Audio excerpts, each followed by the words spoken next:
I was studying over an incredibly long period. I actually spent an entire year studying for this thing. And so obviously I wasn't studying every week. I wasn't studying, I could even take a 2-week break sometimes. And I did find that helpful. If you're studying over a long period, which I think more and more students are doing as they're looking to retake, then yes, of course, there might be periods where it's the week between Christmas and New Year's, or you go on vacation at some point, or maybe there are family events like weddings, for example. So yeah, of course, there are periods away. They happen inevitably, and it's okay to take a break every once in a while. It's good.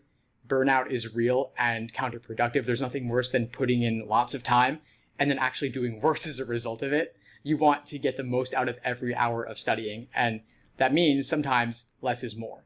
5 to 6 hours a day is probably too much for a lot of people, to be honest, if you're really putting in that focused study time. And so you want to strike a balance between you taking a break every now and then. You can take the weekends off. You don't have to study every single day. I built rest days into my study plans for that exact reason. I want people to take a rest. I want them to take a break. It's useful. It's good. And it also helps you get all those other aspects of your life in order so that you're feeling good and fresh and sharp. That's really important.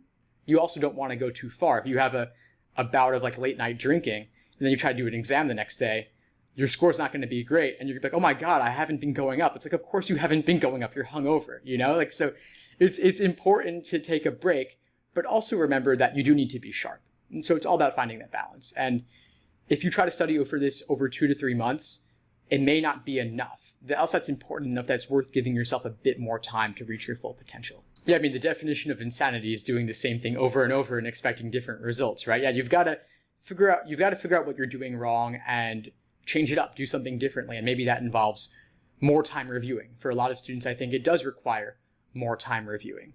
It's important to also review your weak areas and not just take exam after exam, chasing that high, looking for that next score that's out of 180 to see where you stand. It's not about taking the exams. It's about learning from your mistakes.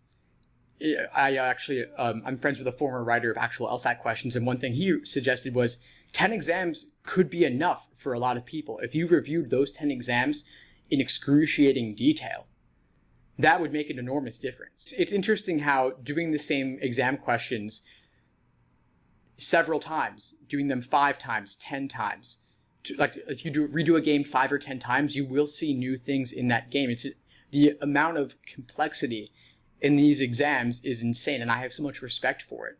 There's a lot contained within these questions, and explaining, writing off your wrong answer choice in 3 minutes, you're missing. There's a lot more depth to be found there, and it does require doing the questions multiple times. And so, yeah, I would say if you're plateauing, it means you're taking lots of exams most likely, and you're thinking about that.